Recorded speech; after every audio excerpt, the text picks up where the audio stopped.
Good morning mga makoy. Kanada karon diri sa Santa Filomena Central School.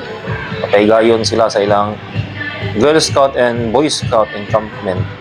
So, we are very lucky nga na-invite ta diri to share our skills, knowledge, and expertise regarding sa basic ra nga groupmanship, no?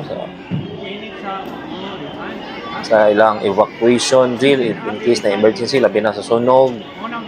So og sa basic nga bandaging ang ma-apply ra nila kung may masamad nga piang nga mga bukton atos lang ipang tudloan basic elementary pa man pud sila.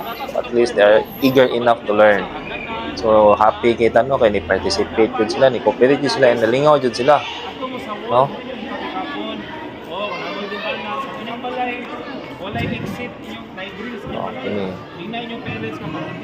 Amo silang gi-instructan unsay buhaton if zero visibility. Kung masunog ang sa kabalay, labi na sila sa ilang kwarto, sulod.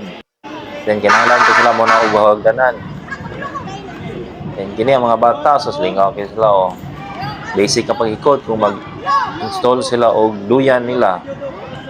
Mag-ikot sila mga tent.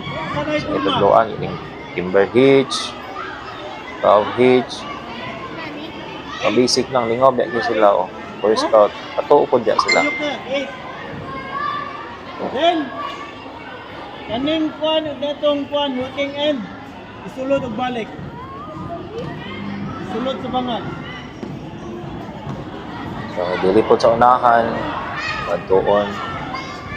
Sit down dito Doon po sila sa basic na bandaging.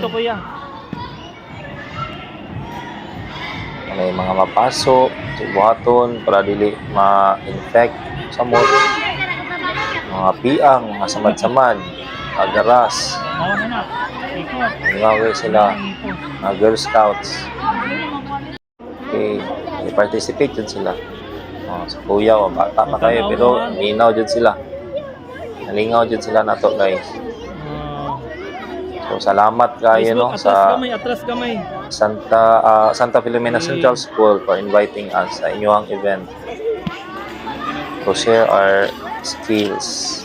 Ma-apply po nila mga bata, expose po sila sa pinatong trabaho sa mga bombero din sa Pilipinas. Atras gamay kuya. Okay, kinato mga kauban, shout out ni Punin. Piang ang kuan, siko ang kamot. Usa ni siya ka registered nurse ni siya.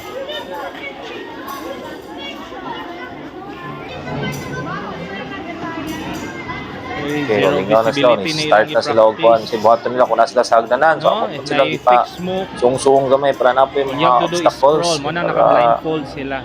Emergency, di ba ingon nga. Tindog ra ka dito mo kamang man jud ka, di ba? Kaya oxygen. Adyo na siya low level yun oxygen. That's why kinahanglan jud mo kamang mga makoy. Sa toy technique para pag naog sa kung munaog ka sa hagdanan, luoy kaya delikado pala ng mga bata. Tapos lang itudloan sa technique ana. Iuna jud nila ang tiil. Pinahinay. No, then i-feel nila ang mga walls.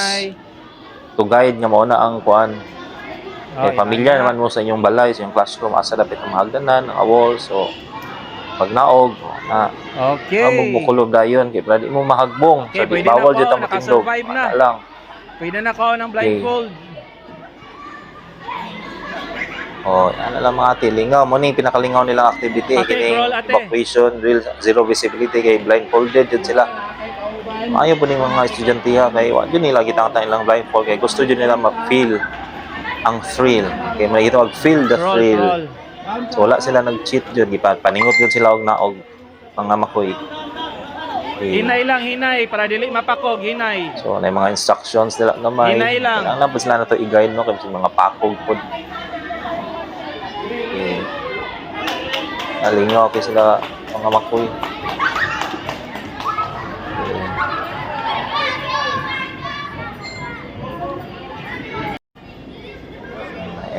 Saag lang gaidan. Ako yung mga teachers nag-assist silang ma'am ug sir. Okay. Simultaneous niya mo pag-train by stations ni.